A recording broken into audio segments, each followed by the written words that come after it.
Hi guys, Robbie46 here. It has just gone midnight and MotoGP 20 has just dropped, so it's time to have a little play and see what we think. I'm going to go straight into time trial like I usually do and see how the game plays. We've seen a little bit of gameplay from obviously Milestone that has been released, so now it is time for me to play and see how it actually handles. So I'm going to pick a MotoGP rider.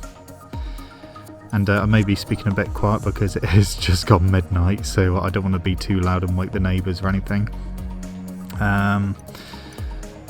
So what I'm going to do is I'll pick an official rider. I think we'll go with Rossi. That's who we usually use when we do these kinds of things. So okay, track list. So is Finland here? Historic tracks just Great Britain and Laguna Seca. Yeah, Finland's there. I think we'll go with let's do Mugello. See how we get on. I know we've already seen some gameplay of Rossi around Mugello, but the person playing wasn't great. So riding aids, we want that manual. We'll turn rewind off and electronics. Put on real. Okay, that's pretty good. Have it on clear.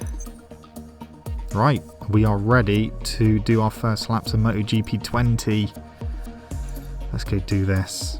Obviously the logo is completely different this year. The loading and that is completely different. Like the whole menu system looks a little bit different to last year, but we're not here for menus, we're here for gameplay. So let's see how we go. Yeah, some of the gameplay has seemed a little bit weird that has been released, so especially with the braking and that. But I just want to put the ECU on, basically what I've used in MotoGP 19. Anti-wheel, we'll have that on. Power mapping, we'll keep that on 1 for now. Okay, right. Flying start. Watch Rossi go to his bike as he's going to do his little ritual, probably. I mean, he did in 19, so yeah, he is. So that's good.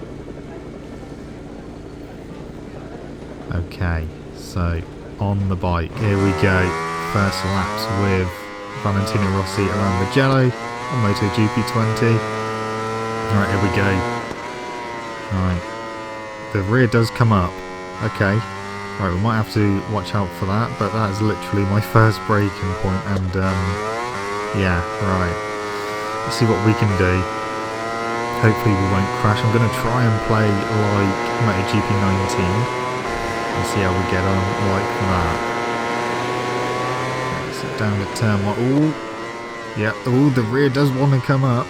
The rear does want to come up. Okay, we got through turn 1. We did go off into turn 2. That was fine. Okay. The one thing I've noticed straight away is that the change of direction is quicker than MotoGP 19. So that is the good plus. Traction control, like I said, is on 2, so I can understand it sliding about still a little bit. But yeah, under heavy braking, or pretty much every braking at the moment I've done, the rear wheel is coming up in the air. Now you can understand in real heavy braking situations, we've seen it in real life.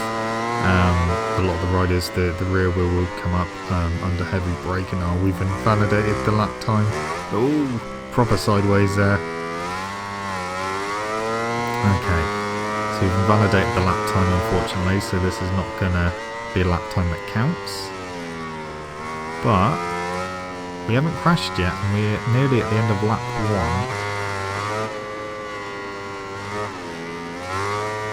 Right. So yeah, we're going to have to watch out for the rear coming up in the air, because it does seem to be happening quite a lot.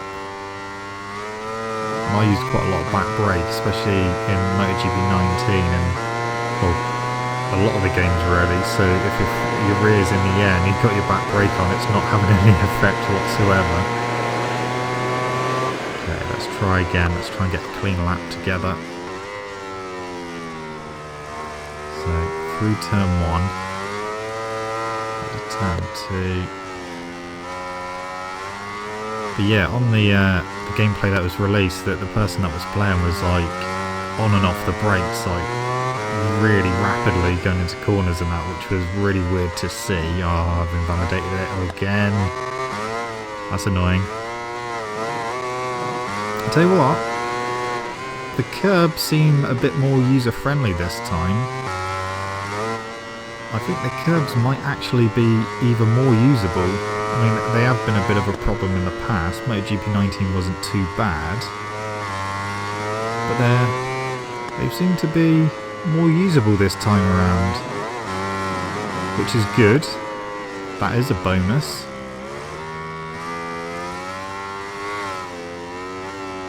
Alright. Yeah, curbs are usable. Well, they are around here anyway. We'll have to obviously test them at all the other tracks to see how they are around the other tracks, but... Nope. Completely messed that up. But, yeah, so the curbs are usable, more friendly. I mean, I've gone over curbs now where I would probably crash in MotoGP 19.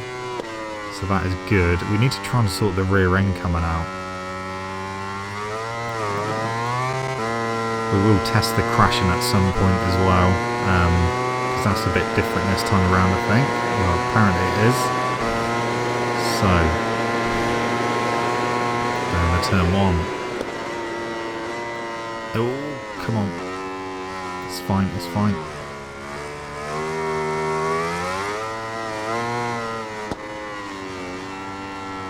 Okay, a bit too hot into turn 2 through turn 3.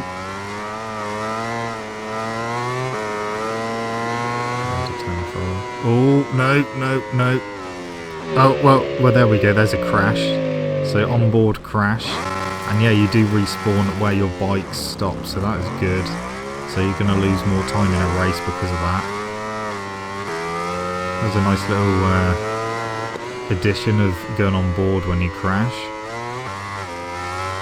But yeah, again, we've invalidated our lap time, which is annoying, but at least we tested out the crashing now.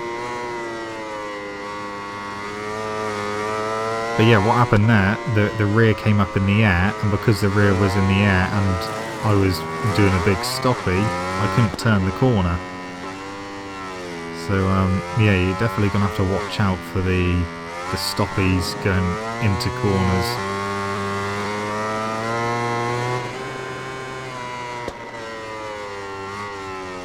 And another thing I've noticed, the bike does sound more like a seamless gearbox to what it did in MotoGP 19.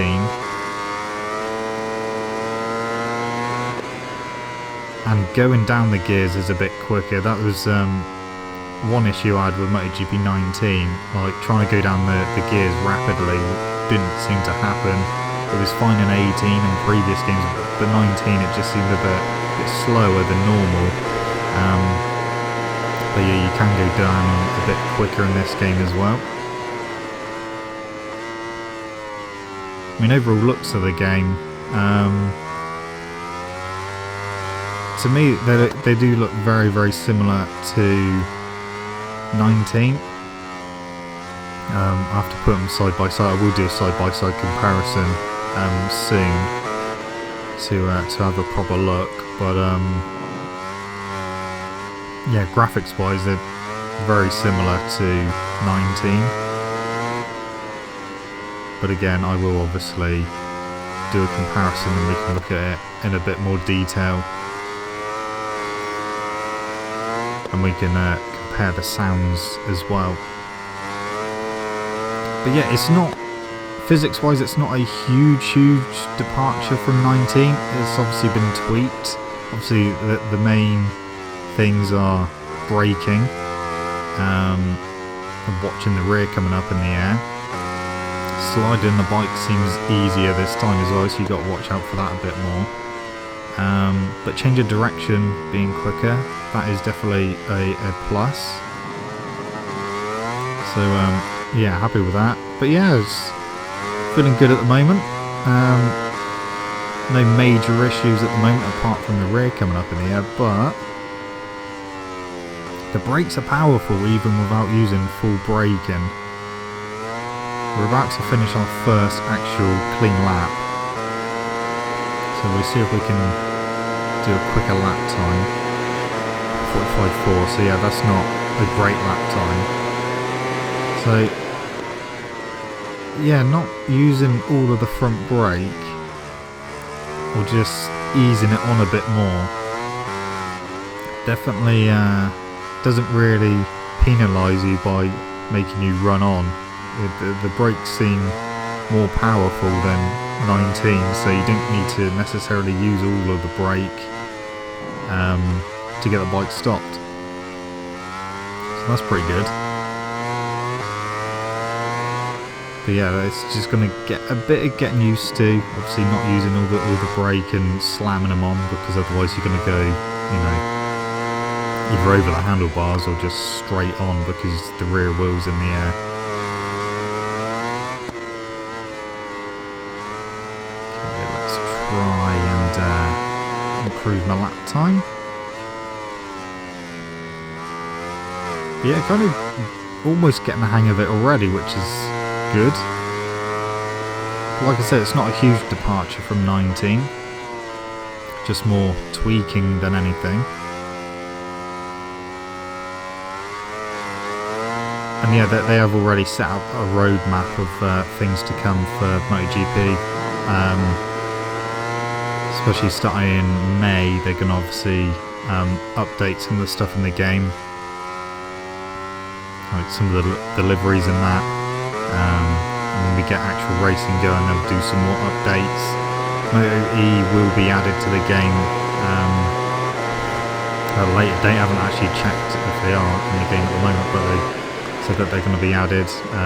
Stuff is going to be added to the other classes as well, and things are going to be updated. So yeah, they've already set out things that they're going to add or update to the game, so that's good. I mean, it is, you know, an achievement in itself that they actually got the game out on time without delay, considering what's going on in the world at the moment, and obviously they're all working from home. So yeah, the first impressions are good. It just takes a bit of getting used to, obviously trying to keep the rear on the ground whilst braking. I haven't tried out Moto 3 and Moto 2 yet. I'll do that at some point and see what their braking is like, if it's similar. I mean, really it should be different because obviously MotoGP use carbon ceramic brakes. Yeah, we'll see. Yeah, definitely first impressions are good. It doesn't feel horrible, which I was a little bit worried about after some of the gameplay we've seen. So yeah, good. Obviously looking forward to starting managerial career at some point. That will be starting today. And we're going to improve our lap time a lot more this time. It's going to be by over a second. 0.35, that's a bit more respectable. That's only after 6 laps. Oh, yeah, so that's going to happen if you're not careful with the rear going into corners. There we go.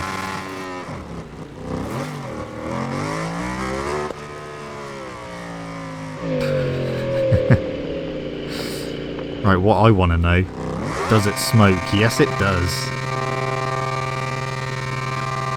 Good. You can do proper burnouts. Oh, what about wheeling? Is that... what's that like? You still go all the way with anti-wheelie on 4. Okay, well I think we've wrecked Rossi's bike enough. So yeah, overall improvements seem good. Just got to watch that rear coming up in the air.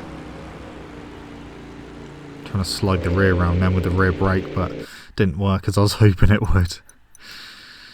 Okay, so that is my first impressions of MotoGP 20. Thank you guys so much for watching. Don't forget to leave this video a like if you enjoyed it. Subscribe to my channel for more content, and I shall see you guys in the next video. See you!